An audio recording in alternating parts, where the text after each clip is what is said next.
la jël but waaye li ko ëppal solo moom boobule entraîneur mooy réaction bi nga xamante ne joueurs yi dañ koy jot a def ñu ne auteur d'un doublé Pape Alassane Gueye MVP mooy meilleur joueur boobule rencontre en jouant comme 8 je suis près du but donc moom la fësal moom Pape Alassane Gueye waaye bu ñu sukkandikoo aussi fii ci point actu ba léegi ci CAN 2025 bi nga xamante ne jamono ji moo ngi xewee fële ca Maroc très cher ñoo le Sénégal impose sa loi face au Soudan et file en quart de finale donc Sénégal jot na imposé wu ci kanam Soudan dem na fële ci quart de finale te quart de finale bi moom ak Mali lay doon vendredi lay doon incha allah bu neexee sa borom 16h fële ca Tanger CAN 2025 au bout du suspense le Mali sort la Tunisie et rejoint le Sénégal en quart de finale moom la point actu fësal ci xëtam bu njëkk ci yéenekaay bi Tribune Sport moom itam jot na fësal kii di international sénégalais bi di Sadio Mané l'enfant de Bambali ñu ne Sadio Mané plus fort que jamais ndax performance yu am solo yi nga xamante ne jamono jii nii moo ngi koy wone fële ca Maroc ndax Sadio Mané jàppoon nañ ni que mu ngi ci fin de carrière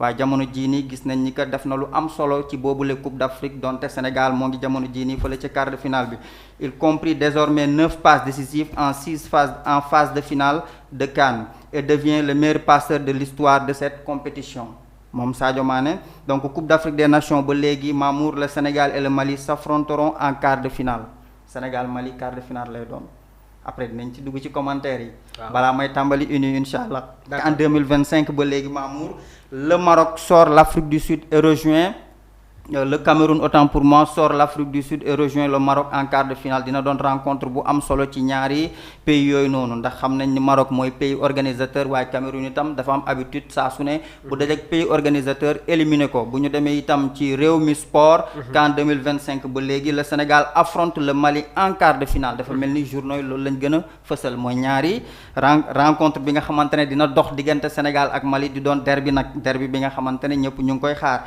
Sadio Mané meilleur passeur de l'histoire de la compétition Ibrahima Mbaye plus jeune buteur de la CAN Lamine Camara blessé à l'entraînement des Lions le Maroc retrouvera le Cameroun en quart une étudiante sénégalaise décédée dans un accident après le match Sénégal-Soudan exactement tiis bi nga xamante ne ñun yëpp yëgandoon nañ ko Mamour ba match bi balaa muy tàmbali bëgg-bëggam leen na la woon mooy dem fekkee boobu la rencontre waaye suñu borom namuloon loolu dañ koy ñaanal suñu borom rek jéggal ko ay bàkkaaram defal ko tawfiq illaahi foofu noonu mu nekk jamono ci nii loolu moo fi gënoon a fës ci xibaar yi. Merci beaucoup Yaya Souaré pour l'illustration de la une des journaux sportifs donc nii lañ koy defee saa su nekk ci biir Sport Life 221 donc laataa ñuy ñëw sur les échos de la tanière gis naa déjà voilà la une des journaux sportifs si seen une dañu xëyee sur la victoire de l'équipe nationale du Sénégal face à cette équipe du Soudan sur le score de 3-1 donc Sadio Mané wax nga ko Ibrahima Mbaye Lamine Camara le Maroc bi nga xamante ne war na retrouver en quart de finale équipe bii di Cameroun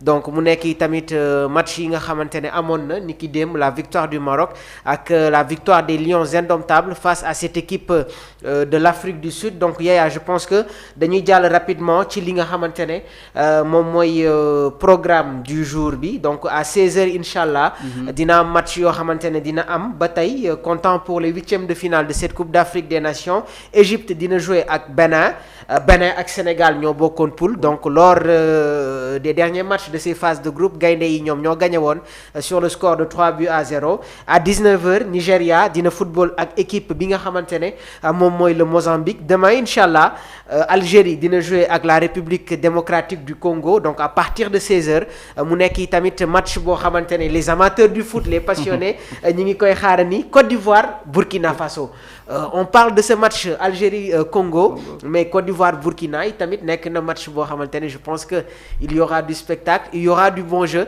waaye tamit ça va être un match électrique donc je pense que mun nañu jàll rapidement dans le vif du sujet donc démb dañ koy commencer ak match bi nga xamante ne Maroc mi ngi ko doon jouer ak la Tanzanie le pays organisateur chamboulé gagné sur le score de 1-0 nan nga gisee tey jii nii la prestation de cette équipe marocaine depuis le début de la compétition sam waa ji waaw Mamour mooy li nga wax rek wax na lépp boo xoolee tey mooy kan bi maanaam mun naa ne favori amu fi ñaar lañ jël teg leen favori muy Sénégal Maroc mais instant bi favori amu si Maroc démb joué na match boo xam ne mosu ko joué depuis le début de la compétition match bu metti la joué malgré sax ñu ngi naan arbitrage bi penalty bi genre waroon na ko siffler mais dañu foog ñu comprendre parce que moo organisé mënul ñàkk pression bi loolu day am mënul ñàkk mais joué na match boo xamante ne tey jii nii.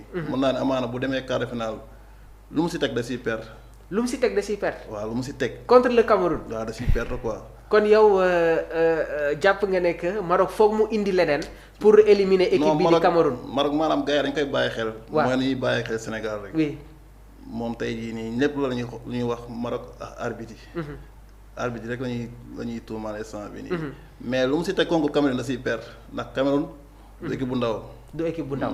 Cameroun du équipe bu ndaw sànq noonu maa ngi koy wax Maxu Mandela donc Cameroun dafa nekk yi tamit équipe boo xamante ne yàgg na gagné le pays hôte maanaam pays organisateur. Côte d'Ivoire en 1984 Maroc Nigéria Mali le Ghana Gabon. Le Maroc est prévenu yaa ngi koy wax nii et bon je pense que suñu gisee tey jii nii équipe Cameroun bi lu ñu produit depuis le début de la compétition attention quand même aux lions indomptables Chamboulé. Si bien sûr Cameroun tey boo xoolee tey seen mun naa ne coach bi moo jël décision am. écarté yenn cadre tey lu ne nga si dégg. oui seen góol yi on na keneen ak keneen xam nga ñëwul mu jël indi ay xale yu ndaw teg. parce que football loolu la. xale moo koy def. oui mun naa ne. mais ni ñuy demee nii man gis naa tey mun na àgg sori. waaw très bien alors Yaya la victoire du Maroc xam naa dinañ ñëwaat après ci match bi nga xamante ne Afrique du Sud mi ngi ko doon joué. ak équipe bii di Cameroun les Bafana je pense qu'ils ont été surpris dans cette rencontre Maroc-Tanzanie les Marocains qui s'imposent sur le score de 1-0 attention à l'équipe de Walid Regragui il y a des rectifications yi nga xamante ne war nañ ko def avant le choc face aux Lions indomptables ban analyse moom ngay indi au sorti de cette rencontre mon cher. xam nga Mamour maa ngi dégg gars yi di ne Sénégal wane gu fi li jël bii la Coupe d'Afrique. oui waaye Maroc itam wane gu fi li jël bii la Coupe d'Afrique. donte ci favori yi la bokk. te pays organisateur la. démb rencontre bi xam nga jàngat bi ma ci def. mooy démb bu fekkoon ni que Maroc organisé wul woon. joué wul woon ci kanamu public am. mënuloon remporter boobu la rencontre. donte ñu ngi amoon possession de balle bi. xam nga tey am nañ possession de balle bien vrai que mais amuloon benn faille bi nga xamante ne tey marocain yi mënoon nañ ko exploiter.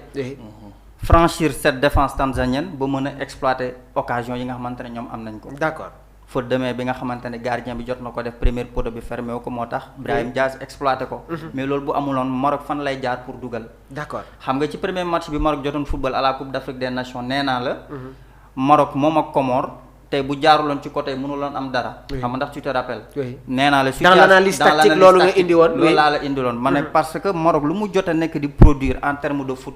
mënul jaar comme attaque placée pour mën a dugal équipe yi. d'accord parce que dans la production au niveau du milieu terrain dañoo jël seen jeu reposer ko ci ay nit ci ay individualité yi nga xamante ne ñooñu jamono ji mënuñu indil dara Maroc. on va rester au niveau de l'entrejeu Yaya parce que depuis le début de la compétition dañu gis ne que Walid Regragui daf ñuy proposer un milieu de terrain à 3 composé de Sofiane Amrabat comme sentinelle associé ko ak Ounahi bi nga xamante ne dafa blessé et je pense que voilà du bokk sax si yeneen match yi ak ki nga xamante ne moom mooy le milieu de terrain de l'AS Rome muy El Ainaoui milieu de terrain de l'AS Rome passé par cette équipe du RC Lens alors démb mu proposé ñu toujours le schéma 4-3-3 mais associé Saïbari El Hanous ak El Ainaoui et le trio d'attaque Brahim Diaz la ñu am El Kabi ak Ez Abdé alors au niveau de l'entrejeu est-ce que tu es d'accord si choix yi nga xamante ne moom la Walid Regragui indi face à cette équipe de la Tanzanie quand même. mais moom la am.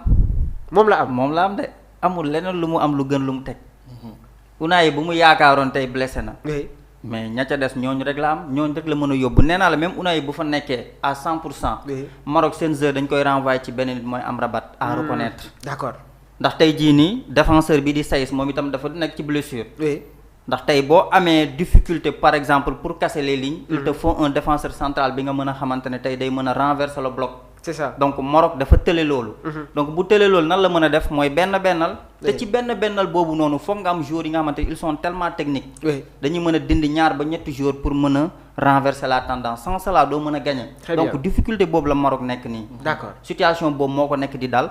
te tey situation bi ko dal nii bu amee yeneen équipe yu mag pour nga xam Maroc